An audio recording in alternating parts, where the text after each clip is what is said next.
Voyons ensemble ce que suppose la nouvelle option de Sage Data Clean and Control, conçue pour vous préparer à la mise en place de la facturation électronique.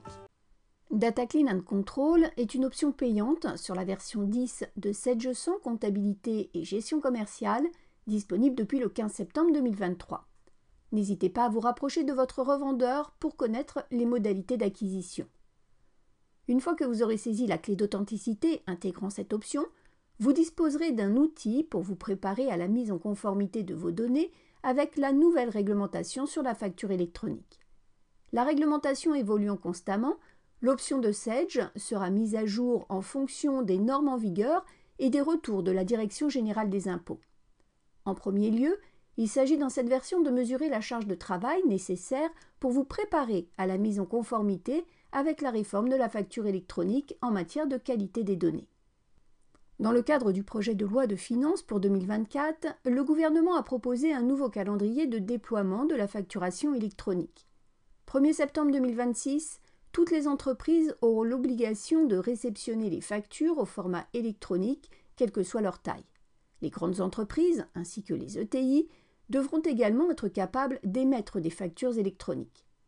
1er septembre 2027, obligation d'émission des factures électroniques pour les PME et TPE.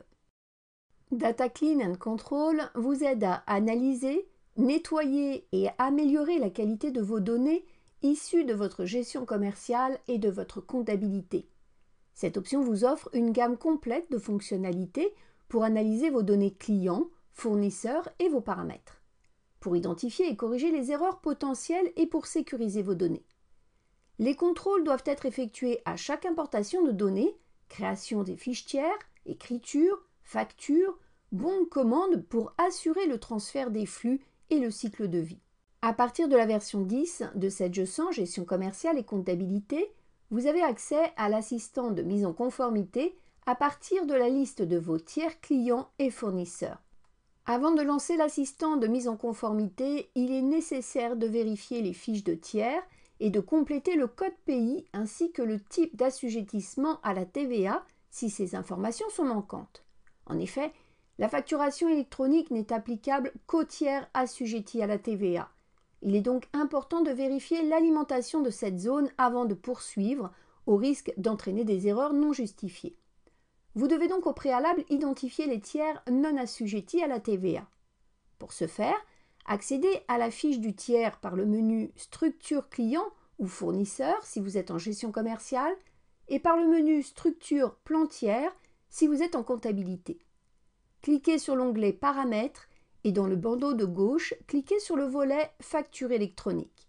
Dans la zone Assujettissement, sélectionnez via la liste déroulante le choix Particulier ou Non assujetti à TVA. À partir du moment où vous avez identifié le tiers comme non assujetti à TVA, vérifiez sur l'onglet Identification dans la partie Immatriculation en bas de l'écran qu'il n'y ait rien dans la zone Identifiant TVA. Dans le cas contraire, supprimez-le. Enregistrez la fiche tiers et procédez de la même manière pour les autres tiers non assujettis à TVA. Une fois que vous aurez apporté les éventuelles modifications, vous pourrez lancer l'assistant de mise en conformité. En cliquant sur l'option, vous arrivez sur la première page de l'assistant. Cliquez sur Suivant.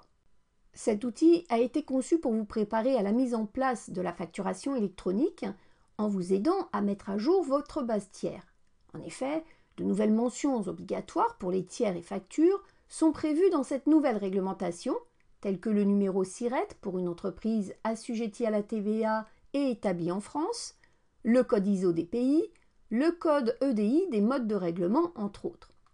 L'assistant de mise en conformité va justement analyser les paramètres de votre société, vos fiches clients et fournisseurs, et vous signaler toute incohérence ou données manquantes en vous accompagnant dans la correction de vos données. Ainsi, vos clients et fournisseurs seront reconnus auprès du portail public de facturation, autrement dit PPF, via le SIRET ou le numéro de TVA, en vue d'automatiser les échanges de factures électroniques et d'effectuer les contrôles de TVA par les services publics. Vous pouvez lancer l'assistant de mise en conformité autant de fois que nécessaire afin de mettre en conformité les données de votre société. Après avoir effectué vos sélections, cliquez sur le bouton Fin pour lancer les contrôles de vos données. À la fin du traitement, les erreurs rencontrées sont listées et le motif identifié. Vous devez corriger les erreurs afin de rendre votre base conforme à la facturation électronique. Si l'erreur concerne l'affectation du pays ou le type d'assujettissement, en vous plaçant sur la ligne en erreur, vous pouvez cliquer sur « Modifier tiers ». Une fenêtre s'ouvre vous permettant de modifier directement les informations du tiers. Vous pouvez sinon double-cliquer sur la ligne pour ouvrir la fiche tiers. Vous serez placé directement dans la zone en erreur. Procédez à la correction.